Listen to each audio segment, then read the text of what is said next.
मोहन भागवत ने स्वास्थ्य और शिक्षा को लेकर चिंता जताई है और आज स्वास्थ्य और शिक्षा सामान्य व्यक्ति से पहुंच के बाहर है, ये मोहन भागवत की तरफ से कहा गया है। ये आप सहज सुलभ नहीं रही और सस्ती भी नहीं रही। ये एक बुनियादी मुद्दे जो हैं मोहन भागवत की तरफ से उठाए गए और जिस तरीके से उन्होंने शिक्षा और स्वास्थ्य को लेकर जो चिंता जाहिर की है, उनकी तरफ से कहा गया है कि आज स्वास्थ्य और शिक्षा जो है वो सामान्य व्यक्ति की पहुंच से बाहर है और ये सब सहज सुलभ नहीं रही और सस्ती भी नहीं रही है। देखिए, ये बड़ी जानकारी आप तक साझा कर रहे हैं जहां पर मोहन भागवत का ये एक बड़ा बयान, जहां स्वास्थ्य और शिक्षा को लेकर उन्होंने चिंता जताई। और इसी खबर पर ज्यादा जानकारी के साथ एसोसिएट एडिटर प्रदीप कुमार हमारे साथ बने हुए हैं। प्रदीप, देखिए, मोहन भागवत की तरफ से स्वास्थ्य शिक्षा को लेकर जिस तरीके से उन्होंने चिंता जताई, उनकी तरफ से कहा गया कि आज स्वास्थ्य शिक्षा जो है वो सामान्य व्यक्ति की पहुंच से बाहर है।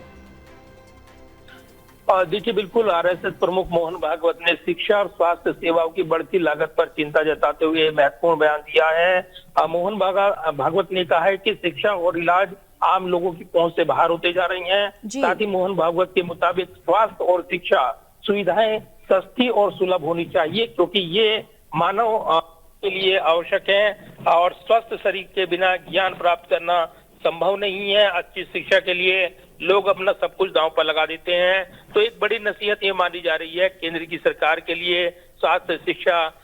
योजना के लिए, और जिसमें उपलब्धियां गिनाई जाती हैं, लेकिन कहीं ना कहीं मोहन भागवत ने मौजूदा दौर में स्वास्थ्य और शिक्षा पर फोकस करते हुए जो बयान दिया है वो कहीं ना कहीं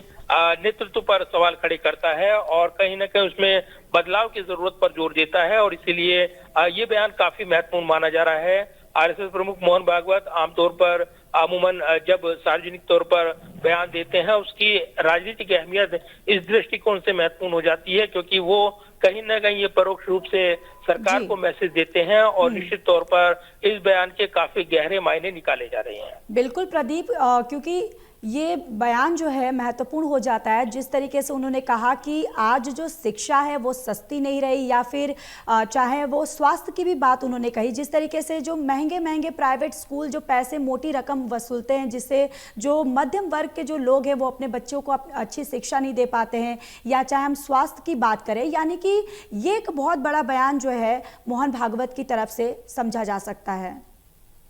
देखिए, बिल्कुल, और देशवासियों के लिए जिस तरीके से हाल के दिनों में ये चिंताएं बढ़ी हैं, खासतौर से अभिभावकों की बात करें, उनके बच्चों की शिक्षा उस पर निजीकरण जिस तरीके से हावी हुआ है और जो प्राइवेट स्कूलों मनमानी फीस बढ़ाते हैं, उस पर समय समय पर आंदोलन भी देखने को मिले हैं। इसके अलावा स्वास्थ्य की बात करें तो अलग अलग राज्य विशेष में स्वास्थ्य सेवाएं बदहाली ये समय समय पर रिपोर्ट होता है और कहीं ना कहीं आम लोग जो अपना इलाज सहज सरल तरीके से नहीं करा सकते, काफी लंबी कतार में उनको लगना पड़ता है। इसका जिक्र शायद मोहन भागवत इसके जरिए कर रही हैं। मरीजों को इलाज के लिए भारी रकम खर्च करने, लंबी दूरी तय करने के लिए मजबूर होना पड़ता है। स्वास्थ्य सेवा को चिंता का विषय बनना चाहिए और इसीलिए ये एक काफी बड़ी बात है जो मोहन भागवत कह रही हैं, क्योंकि कहीं ना कहीं ये आम लोगों से जुड़े, उनके जनजीवन से जुड़े हुए विषय हैं जिनको छूते हुए मोहन भागवत सरकार को आगाह कर रही हैं। एक मैसेज परोक्ष रूप से देते हुए वो देश में स्वास्थ्य और शिक्षा पर फोकस करें, व्यवसायीकरण उनका ना हो, इस पर फोकस करते हुए ये जब वो बयान देते हैं तो कहीं ना कहीं आम आदमी की चिंता वो जता रही हैं और इसलिए बयान काफी महत्वपूर्ण है, क्योंकि आम लोगों को सीधे कनेक्ट करता है। उनकी चिंताओं को प्रमुख तौर पर आगे लाते हुए आरएसएस प्रमुख मोहन भागवत का ये बयान एक नई बहस छेड़ता है। जी, चलिए प्रदीप, बने रहिए, लौटूंगी मैं।